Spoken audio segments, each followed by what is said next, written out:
Assalamualaikum warahmatullahi wabarakatuh. Bersama saya lagi bengkel elektronik kita. Kali ini kita ada board inverter sharp lah. Okey, board inverter sharp.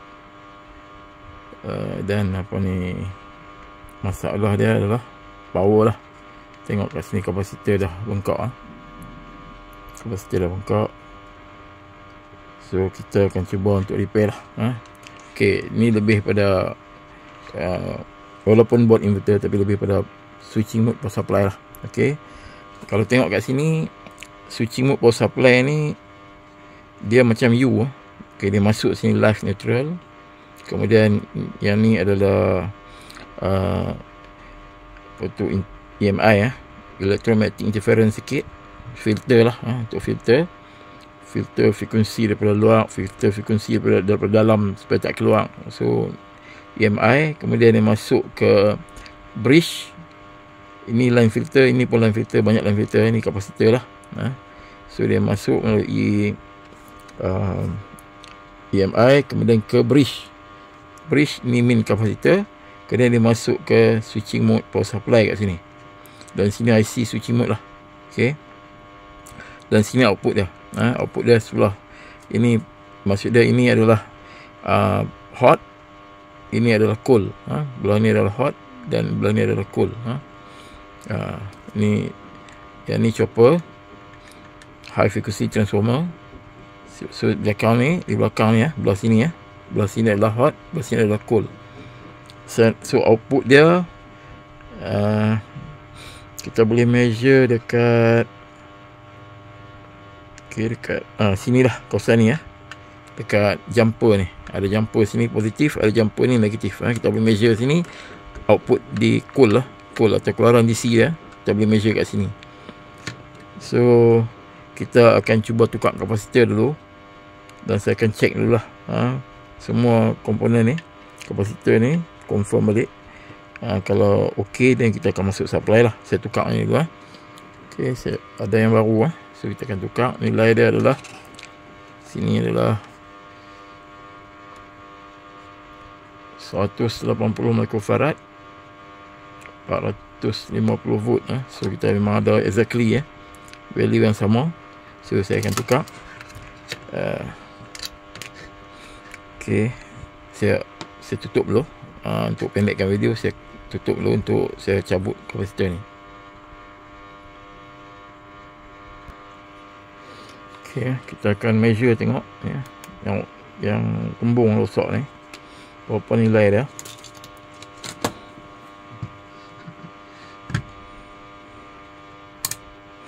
Diode so kita discharge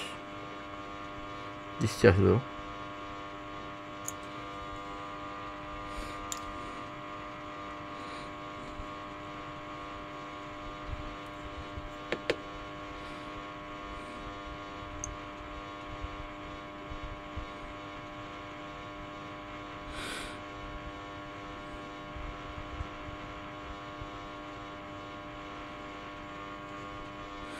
Tinggal 41 microfarad, 41 microfarad saja daripada 180 microfarad.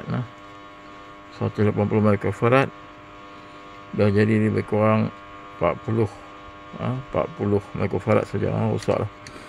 So kita akan ganti yang baru ni. Okey,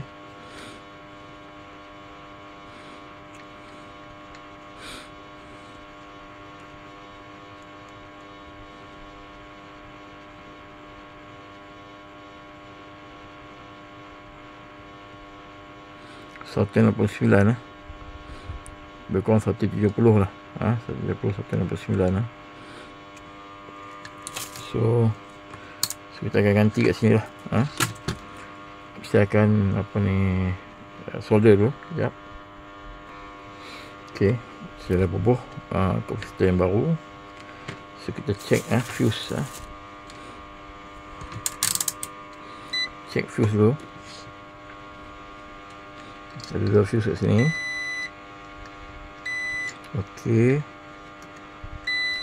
Ok, bridge rectifier. Kita buat diode mode. Belah potongan ni positif ujung ni So positif kita letak ke port hitam, pergi ke AC masuk, dua-dua AC masuk. Okey, kemudian bahagian negatif bridge rectifier pun kita uji dekat AC masuk kat okey. So bridge okey. Ni ada satu lagi fuse kat sini. Okey. Fuse kat sini ya. Okey, short dia masuk dalam fuse okey. So kita boleh try untuk masukkan supply lah. Yang ditakuti apabila bengkak ni, kapasitor ni bengkak, kadang-kadang dia akan merosakkan juga switching mode IC ya, PWM PWM IC ya. Itu yang kita takut lah. Tapi kerana fuse semua okey, kita akan try masuk. Kemudian kita akan ukur, kita boleh uji botan DC dekat keluaran bridge kita tengok berapa, dan kita buat pengiraan yang perkiraan RMS yang botan AC masuk dalam 1.414 tu, kita boleh tahu lah keadaan okey ke tak bahagian ni. Kemudian kita akan ambil output lah. Macam tu cara dia. Kita akan ambil output dia cool. Kita problem kat hot, kita settlekan, kita uji kat hot, masukkan semua botan okey, DC dan AC dan DC. Kemudian kita akan ambil output lah. Okay, hopefully semua okey lah. Kita akan cuba. Saya akan buat saya stop dulu. Saya akan masukkan, ambil wire untuk masukkan AC ya. Okey, saya dah masukkan AC ya. AC. Kita akan tengok output lah. Cold di hotnya AC masukkan, kemudian berapa dapat DC di bridge selepas ditukarkan kemudian kita akan tengok juga output di cold lah. Okey, sebagai satu pesanan lah, kalau siapa yang tidak ada latihan dalam switching mode power supply ni, tolong dapatkan dulu latihan lah. Saya benda ni amat bahaya, babitkan kesilapan, boleh babitkan kemalangan jiwa lah. Jadi jangan simply terus untuk repair switching mode power supply. Dia agak bahaya sikit.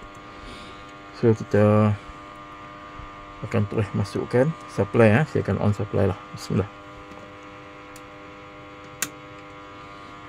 Okay, kita akan measure, tengok output. Sudah output tak?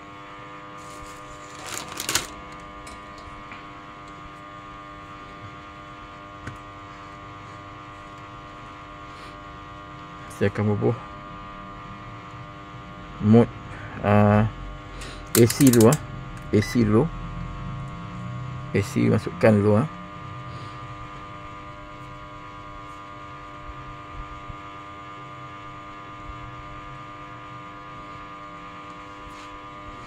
Kita nak masukkan AC kita 265. So 265. Kalau 265, okey, 265 darab dengan 1.414, kita akan dapat lebih kurang 374 DC watt DC selepas diode atau bridge rectifier. So saya akan ubah meter saya ke DC dan saya akan measure dekat bridge. Potongan ni adalah positif. So saya letak sini negatif lah. Saya letak 368. Jadi 300 lebih kurang tadi 374, 368 dekat-dekat lah. So okey lah. Okey ya. So kita dapat dekat-dekat lah, around tu lah yang kita kira tadi. Dan kita akan tengok output lah. Output dari sini. Di sini positif. Okey.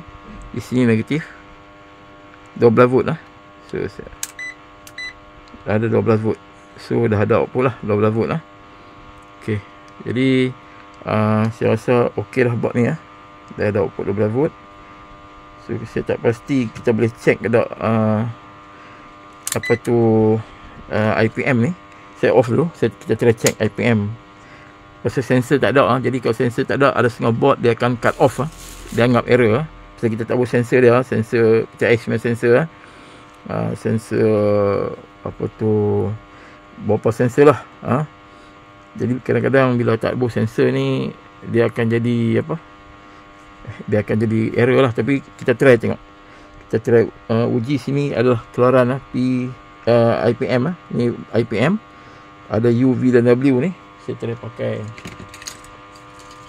tak pasti kalau tak, maksud dia kalau tak ada ni tak boleh, maksud dia memang dia error lah. Dia kena masukkan dulu, voltan dah okey, tapi tetap kena masukkan dulu ke apa, PCI, pasal ada sensor-sensor tu. Jadi kita completekan dia punya litar baru boleh lah. Tapi kita boleh try jugalah. Saya akan on dulu. Tak pasti rasanya susah sikit lah, pasal sensor tak cukup. Saya dapat board ni saja.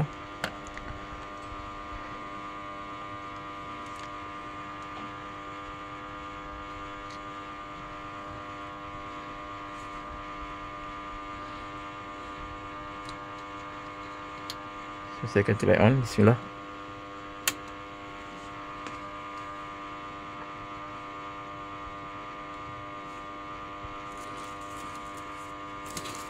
Memang apa, tak boleh pasal tak cukup sensor tak cukup. So IPM pun tak boleh jalan lah, sistem dia akan hang walaupun output memang ada lah.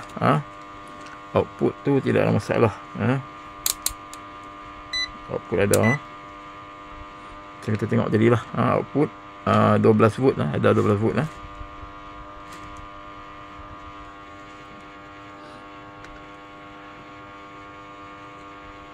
Memang ada 12 volt lah. Okey lah, tak ada masalah. DC 12 volt ada. So IPM tak alarm, saya sensor tak ada. So itu saja yang saya nak share. Okey, kita dah berjaya repair board inverter sharp dan tengok cara switch remote power supply kadang-kadang dalam bentuk U. Okey, dan di sini hot, di sini cool lah kalau output dia. So itu saja, terima kasih. Jangan lupa like, share dan subscribe. Semoga bermanfaat. Assalamualaikum.